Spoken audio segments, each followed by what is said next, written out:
On October 15, 2021, police responded to a distress call from an apartment complex on Oak Street. What they discovered inside would haunt them for years to come. The lifeless body of 32-year-old Ethan Reed, a beloved local high school teacher, lying in a pool of his own blood. The prime suspect, his girlfriend of 2 years, 29-year-old software engineer Olivia Rogan. As investigators delved deeper into the case, they uncovered a disturbing web of surveillance, manipulation, and escalating control that had ensnared Ethan in the months leading up to his death. Hidden cameras, meticulously placed throughout his apartment, told a silent tale of paranoia and obsession. Olivia Rogan's path to becoming the central figure in a tragic true crime story began long before she met Ethan Reed. Born in 1993 to Margaret and James Rogan, Olivia grew up in a middle-class suburb of Portland. From an early age, those close to the family noted Olivia's intense need for attention and validation. Margaret Rogan, in an interview following her daughter's arrest, reflected on Olivia's childhood. She was an exceptionally bright child, always at the top of her class. But she struggled to form lasting friendships. Margaret recalled, "I thought it was just shyness at first. But as she got older I noticed how possessive she could be of the few friends she did make. If they spent time with other children, Olivia would become sullen and withdrawn." This pattern continued into Olivia's teenage years. Her high school boyfriend Alex Chen later told investigators about Olivia's constant need to know his whereabouts. "She would call or text incessantly when we weren't together," he said. "If I didn't respond quickly enough, she'd show up wherever she thought I might be. At the time I thought it was just because she cared so much." Despite these interpersonal challenges, Olivia excelled academically. She graduated as valedictorian of her high school class, and went on to study computer science at Stanford University. It was here that Olivia's controlling tendencies found a new outlet in the world of technology. Her college roommate, Sarah Jennings, remembered Olivia's fascination with coding and surveillance software. "She was brilliant at it," Sarah said, "but sometimes it felt like she was using her skills to keep tabs on everyone around her. She'd casually mention things about our classmates that she couldn't possibly have known without some kind of digital snooping." After graduating with honors, Olivia landed a prestigious job at a tech startup. Her colleagues described her as driven and meticulous, often working long hours to perfect her code. However, her personal life continued to be marked by tumultuous short-lived relationships. Jason Tran, who dated Olivia for 6 months in 2019, described the relationship as intense and suffocating. "She wanted to know everything about my day, my thoughts, my plans," he said. "When I tried to set boundaries, she'd become angry or manipulative. It was exhausting." By the time Olivia moved back to Ashland in early 2020, accepting a remote position with her company, she had left a trail of broken relationships behind her. Yet those who knew her couldn't have predicted the dark turn her life would take when she met Ethan Reed. Ethan Reed's life stood in stark contrast to Olivia's tumultuous journey.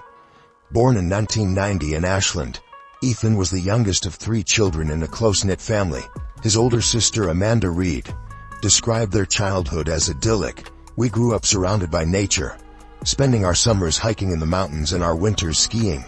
Ethan was always the peacemaker, the one who could make anyone laugh. From an early age, Ethan showed a passion for learning and a natural ability to connect with others. His high school English teacher, Mrs. Elaine Hoffman, remembered him fondly. Ethan had a way of bringing out the best in his classmates. He was patient, kind, and had an infectious enthusiasm for literature. "I always thought he'd make an excellent teacher someday." Mrs. Hoffman's prediction proved accurate. After graduating from the university with a degree in English literature, Ethan returned to his hometown to teach at Ashland High School. Ethan's personal life was characterized by steady, long-term relationships. His college girlfriend, Laura Simmons, remained a close friend even after their amicable breakup. "Ethan was always so balanced," she said. "He valued his independence, but was also incredibly loyal and supportive. We broke up because our career paths were taking us in different directions, but there was never any drama." The fateful meeting between Olivia Rogan and Ethan Reed occurred on a sunny Saturday afternoon in May 2020 at a local farmer's market. Olivia, still adjusting to life, had ventured out to explore her new surroundings. Ethan, a regular at the market, was picking up fresh produce for the week. Their eyes met across a display of organic apples, and Ethan, ever the friendly local, struck up a conversation about the best varieties for baking. Olivia, charmed by his easygoing nature and warm smile, found herself lingering at the stall far longer than she'd intended. As they chatted, they discovered a shared love of classic literature and hiking. Ethan, impressed by Olivia's quick wit and intelligence, suggested they meet up for a hike the following weekend. Olivia, feeling an instant connection, eagerly agreed. Their first date was a hike up to Grizzly Peak, offering breathtaking views of the Rogue Valley. Ethan's friend Mark later recalled, Ethan came back from that hike on cloud nine. He couldn't stop talking about how smart and funny Olivia was, how they'd talked for hours without a lull in the conversation. Over the next few weeks, Olivia and Ethan's relationship blossomed rapidly. They spent long evenings discussing books, sharing meals and exploring the natural beauty of southern area. To those around them, they seemed like a perfect match. However, even in these early honeymoon days of their relationship, there were subtle signs of Olivia's possessive nature. Ethan's sister Amanda noticed that Olivia seemed to monopolize his time. She'd call or text constantly when they weren't together, and she always seemed to have a reason why Ethan couldn't join family gatherings without her. Ethan, blinded by the excitement of new love, brushed off these early red flags. When his friend Mark expressed concern about the intensity of the relationship, Ethan laughed it off. "She's just excited about us," he said. "It'll calm down once we're more settled." Little did Ethan know that this was just the beginning of a pattern that would gradually tighten around him, slowly cutting him off from the life he had built and the people who cared about him most. By the fall of 2020, Olivia had all but moved into Ethan's apartment. Despite him never officially asking her to live with him, she began to exert influence over every aspect of his daily life, from what he ate to how he spent his free time. Ethan's colleague and friend, fellow English teacher Jessica Lawson, noticed changes in his behavior at work. He started turning down invitations to after-school happy hours, something he'd always enjoyed before. When I asked him about it, he said Olivia wasn't comfortable with him being out late. Jessica recalled, "It seemed odd, given that she knew most of us and had even joined us a few times." Olivia's control extended to Ethan's social media presence. Friends noticed that his usually active Facebook and Instagram accounts became sparse, with posts becoming infrequent and impersonal. When questioned, Ethan would brush it off, saying he was trying to be more private online. But it was Olivia's attempts to isolate Ethan from his family that raised the most alarm bells. Amanda Reed remembered a particularly disturbing incident during the 2020 holiday season. "We always have a big family Christmas at our parents' house," she said. But that year, Ethan called at the last minute to say he and Olivia couldn't make it. When I pressed him, he said Olivia wasn't feeling well and he needed to stay with her. But I could hear her in the background, sounding perfectly fine. Olivia employed a variety of emotional manipulation tactics to maintain her grip on Ethan. She would oscillate between lavishing him with affection and subjecting him to cold, silent treatments if he didn't comply with her wishes. Ethan's friend Mark recounted a camping trip they had planned for months. "The night before we were supposed to leave, Ethan called to cancel. He sounded so defeated. He said Olivia was upset he was going away without her, even though she'd been invited and had declined." As 2021 progressed, Olivia's behavior became more erratic. She began accusing Ethan of infidelity. Despite having no evidence to support her claims, she would show up unannounced at the high school, ostensibly to bring Ethan lunch. But colleagues noted how she seemed to be scanning the room, as if looking for signs of inappropriate behavior. Ethan's student Emma Chen later testified to a disturbing encounter. "Ms. Rogan came into our classroom during lunch break. Mr. Reed wasn't there, but she stayed anyway, asking us questions about him.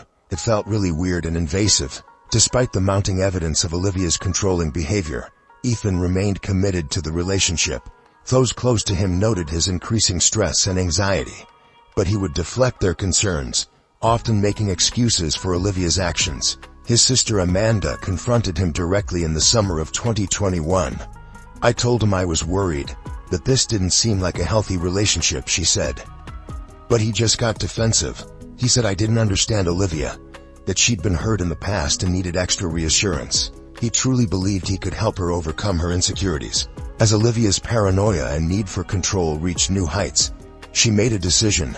that would irreversibly alter the course of her relationship with Ethan, and ultimately lead to its tragic conclusion. In late August 2021, while Ethan was away at a weekend teaching conference, Olivia took the drastic step of installing hidden cameras throughout his apartment. The idea had been brewing in Olivia's mind for weeks. Her background in software engineering made the technical aspects of the plan feasible, and her growing suspicions about Ethan's fidelity provided the justification she needed to overcome any moral qualms. Olivia meticulously planned the operation, purchasing small high-definition cameras disguised as everyday objects, a smoke detector, a phone charger, even a potted plant. She also set up sophisticated software that would allow her to access the feeds remotely from her laptop or phone. On the Friday afternoon that Ethan left for his conference, Olivia sprang into action. She had a key to his apartment, ostensibly for emergencies, which gave her unfettered access. Over the next several hours, she carefully placed cameras in the living room, kitchen, bedroom, and even the bathroom, ensuring every corner of Ethan's private space was under surveillance. With the cameras in place and the software running smoothly, Olivia left the apartment, her heart racing with a mixture of anticipation and guilt. She told herself that this was a necessary step, that it would allay her fears and allow her to trust Ethan completely. The first few days of monitoring proved uneventful. Olivia watched as Ethan went about his daily routines, grading papers, preparing lessons, chatting on the phone with his sister. But rather than easing her suspicions, the lack of incriminating evidence only fueled Olivia's paranoia. She began to obsess over minor details. Why did Ethan smile at that text message? Who was he waving to out the window? Olivia's colleague David Cho later recalled noticing changes in her behavior at work during this time. She seemed distracted, constantly checking her phone. I caught a glimpse of her screen once. It looked like a video feed, but she quickly closed it when she saw me looking. As the days turned into weeks, Olivia's obsession with the camera feeds grew. She began neglecting her work, her sleep suffered, and her interactions with Ethan became increasingly strained as she struggled to keep her secret. One evening, while reaching for a book on his shelf, Ethan noticed that several volumes were slightly out of place. He distinctly remembered organizing them just days before. In the bathroom, his toiletries seemed rearranged, though he couldn't pinpoint exactly how. More unsettling were the times he felt as if he was being watched.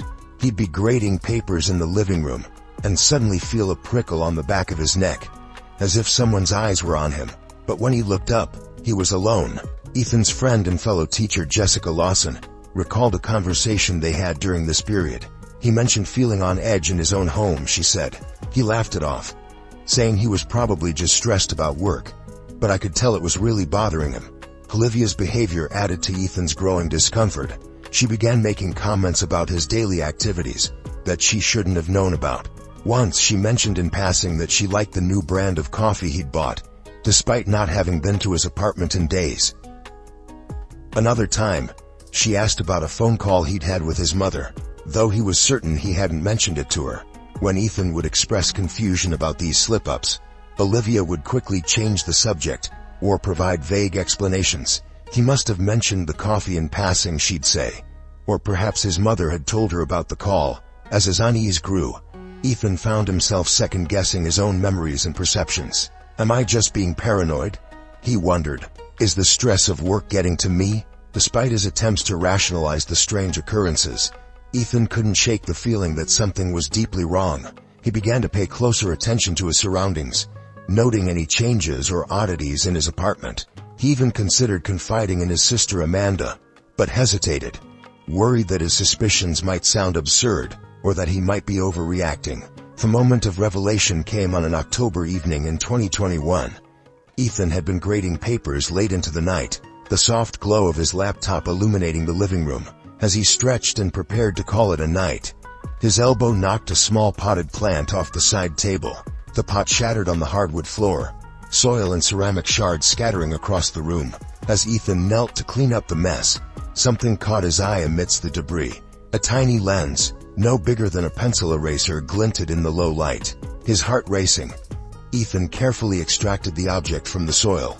It was a miniature camera, expertly concealed within the plant's base. The discovery sent a chill down Ethan's spine. With trembling hands, he began a frantic search of his apartment. Over the next hour, He uncovered 5 more hidden cameras, and the smoke detector, a picture frame, even the shower head. The realization that his most private moments had been under surveillance was overwhelming. Ethan's mind reeled as he pieced together the implications. The strange comments Olivia had made, her uncanny knowledge of his daily activities, the feeling of being watched, it all suddenly made horrifying sense. The woman he had loved and trusted had violated his privacy in the most intimate way possible. In a daze, Ethan called the one person he knew he could trust implicitly, his sister Amanda. It was past midnight, but she answered on the second ring, immediately alert at the sound of distress in her brother's voice. "Ethan, what's wrong?" she asked, concern evident in her tone. Through a voice choked with emotion, Ethan recounted his discovery. Amanda listened in shocked silence, her initial disbelief quickly turning to anger on her brother's behalf. As Ethan's story unfolded, Amanda's protective instincts kicked in. "You need to get out of there," she insisted. "Pack a bag and come to my place. We'll figure this out together." But Ethan was torn. Part of him wanted to confront Olivia immediately, to demand answers and explanations. Another part was simply numb with betrayal, struggling to reconcile the woman he thought he knew with someone capable of such a gross invasion of privacy. In the end, it was Amanda's steady voice that guided his next actions.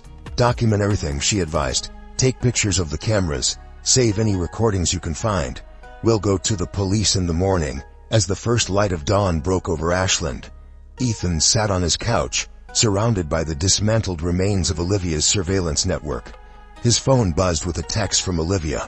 "Good morning, babe. Sleep well?" The irony of her feigned normalcy was not lost on Ethan. With a deep breath, he typed out a response that would set in motion the final tragic act of their relationship. "We need to talk. Come over as soon as you can." The tension in Ethan's apartment was palpable. As Olivia arrived later that morning, she entered with her usual smile, leaning in for a kiss, but froze when she saw Ethan's grim expression and the array of dismantled cameras on the coffee table. For a moment, silence hung heavy in the air. Then Olivia's face crumpled, tears welling in her eyes. "Ethan, I can explain," she began, her voice quavering. But Ethan, his voice low and controlled, cut her off. He spoke of trust betrayed, of the sanctity of privacy violated. With each word, Olivia seemed to shrink, her usual confidence evaporating in the face of her exposed deception. When Ethan finally fell silent, Olivia launched into a desperate justification of her actions. She spoke of her deep-seated insecurities, her fear of losing him, her conviction that if she could just prove to herself that he was faithful, she could finally relax into their relationship. Her words came out in a rush, pleading and explanatory, but Ethan remained unmoved. "I can't be with someone who would do this," he said firmly. "We're done, Olivia. I want you to leave." Olivia's demeanor changed in an instant. Her tears dried up, replaced by a cold, hard look. "You can't do this to me," she hissed. "We're perfect together. You're overreacting." As Ethan stood firm in his decision, Olivia's pleas turned to threats. She spoke of ruining his career, of telling his students and colleagues about embarrassing moments she'd captured on camera. When these threats failed to sway Ethan, she resorted to emotional manipulation, threatening self-harm if he left her. Throughout it all, Ethan remained resolute. Even as his heart broke at the sight of Olivia's desperation, he knew with a clarity that surprised him that there was no coming back from this betrayal. Finally, seeing that her words were having no effect, Olivia stormed out of the apartment, slamming the door behind her. Ethan sank onto the couch, emotionally exhausted. He thought the worst was over. He had no idea that Olivia's desperation was about to take a far more dangerous turn. The events of October 15th, 2021, would forever be etched in the memories of Ashland's residents. The day began like any other, with no indication of the tragedy that would unfold. Ethan, emotionally drained from the confrontation with Olivia, had called in sick to work.